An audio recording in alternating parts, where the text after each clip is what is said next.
इन योजनाओं से क्या मिलेगा किसान को? एमएसपी दो। पहला इनका जो अध्यादेश है उसके अंदर क्या होगा, इन्होंने खुली छूट दे दी।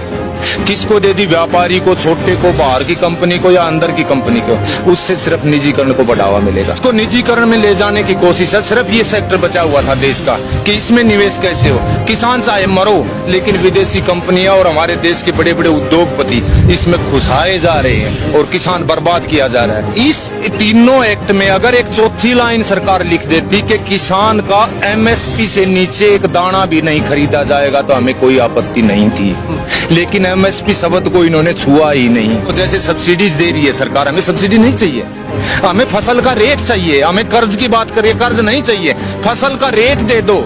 हमें कर्ज लेने की जरूरत क्या पड़ेगी? सरकार, हमें अनुदान की जरूरत नहीं है, हमें हमारी फसलों के रेट दे दो। हम खुद इतने समर्थ हैं, देश को हम और भी ज्यादा भर देंगे, समर्थ बना देंगे। पूरा चीन का युद्ध लड़ रहे हैं बॉर्डर पर सारी मीडिया, वहां से थोड़ी फुर्सत मिली। हॉस्पिटल जिसमें अमिताभ बच्चन थे, नानावटी, उधर जा खड़े हुए, उधर से ये विकास दुबे पर आ गए, विकास दुबे से ये वापस फिर इसमें सचिन पायलट के वहां चले गए। किसान की देश के अंदरूनी हालात इतने खराब हो रहे हैं साहब, अब आर पार के बगैर कोई समाधान नहीं है। सरकार ऐसे नहीं चाहती। मैं दावा करता हूं इस पर देश के जितने भी विद्वान हैं, पढ़े लिखे या किसान, आप एक बार अंदाजा लगा के देख लो 2014 में चना, सरसों, धान, कपास, मूंग, मोट, गुआर का क्या रेट था और आज क्या है। कम से कम 2 कदम तो चल के दिखलाते, 2 कदम तो, बल्कि लागत किसान की डबल हो गई है और आमदनी वहीं की वहीं खड़ी है। आज बेचारा बिहार का किसान अपने यहाँ कुछ 1750 के आसपास इसका मक्का का एमएसपी रखा हुआ है, वहां पर 600-700 से ऊपर नहीं बिका है साहब, आप तसल्ली करके देख लो।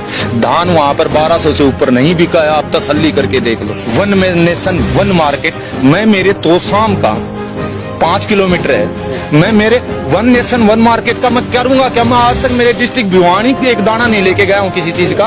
उस मार्केट में कर्नाटक कैसे लेके जाऊंगा, मैं हैदराबाद कैसे लेके जाऊंगा, मैं पटना कैसे लेके जाऊंगा जिसका किराया इतना बड़ा। न्यूनतम समर्थन मूल्य शब्द को छुआ ही नहीं, तो इसका मतलब किसान की बर्बादी के सिवाय इन अध्यादेशों में कुछ भी नहीं है। बड़ी मुश्किल से ये देश खड़ा हुआ था, ये ढांचा खड़ा हुआ था, मंडियों का ढांचा। आज देश में कितने करोड़ों आदमी है जो मंडियों में रोजगार कर रहे हैं, कितना किसान का पैसा लग करके कितने बड़े बड़े शेड खड़े हुए थे, ये उसको ध्वस्त कर देंगे। तो सरकार को जरूरत है ऐसे ऐसे कुकर्मों को सुधारे, जबकि ये रोज एक थैला भर के चले आते हैं। अब तो डर लगने लगा है देश की जनता को, कहीं बाथरूम में से कोई नेता मंत्री ना निकला और आते ही कोई योजना लॉन्च ना कर दे। हम सिर्फ चीन और पाकिस्तान की लड़ाई नहीं, अंदर से देश टूट गया तो पाकिस्तान और चीन हमें तो गुलाम रहना है, इनके हैं, फिर वो कर लेंगे। फर्क क्या पड़ेगा? अंदर से मजबूत करो देश को, और किसान के बगैर मजबूत कोई नहीं कर सकता, कोई नहीं कर सकता। हमारा देश कृषि प्रधान देश है और इसको उद्योग प्रधान देश बनाने की कवायद चली हुई है।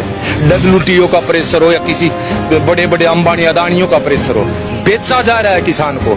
आज भी किसान को नहीं जागी तो भावी पीढ़ियां धिक्कारेंगी।